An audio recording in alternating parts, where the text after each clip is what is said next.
जय श्री राम, हर हर महादेव। डॉक्टर, न्यायाधीश અને મોટા લોકો સામાન્ય માણસની ભાષા બોલે તો સારું રહેશે, વધારે સારું રહેશે, આમ આદમી સમજે। ગામડામાં ઇંગ્લિશ બોલો તો કોણ સમજે? હિન્દી બોલો તો સમજે, તમિલ બોલો તો તમિલ પ્રદેશમાં જાવીને તો સમજે, પણ ત્યાં જાવીને ઇંગ્લિશ બોલો, ફ્રેન્ચ બોલો તો કોણ સમજે?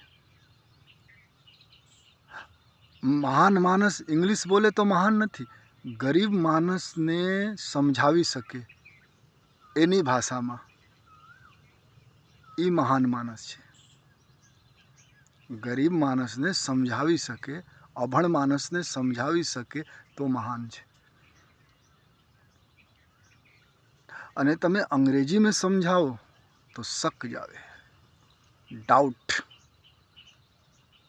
આજ લોકો ચિકિત્સકો पे डाउट કરે છે, સંદેહ કરે છે।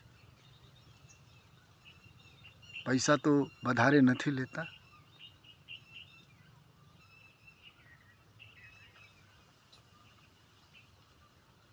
મહાન માણસ કોણ કહે? શિવજી મહાદેવ છે, મહાદેવ।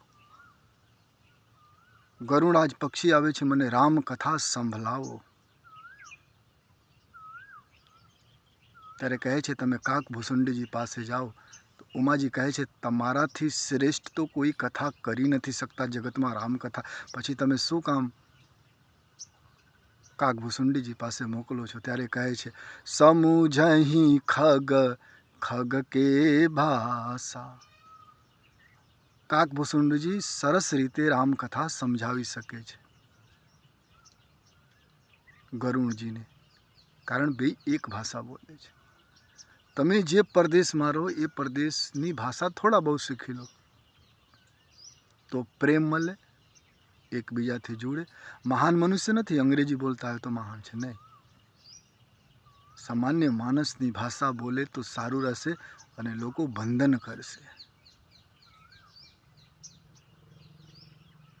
બાકી તમે ઇંગ્લિશમાં લખો, ફેસરા લખો, या મોટા માણસ બોલે એ હોય બરોબર, પણ આમ આદમી તો નથી સમજતા ને।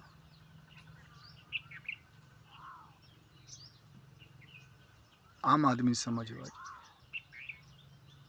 શાસ્ત્ર લોકો વાંચે ને તો જિંદગીમાંથી ઘણો સમસ્યા ખતમ થઈ જાય।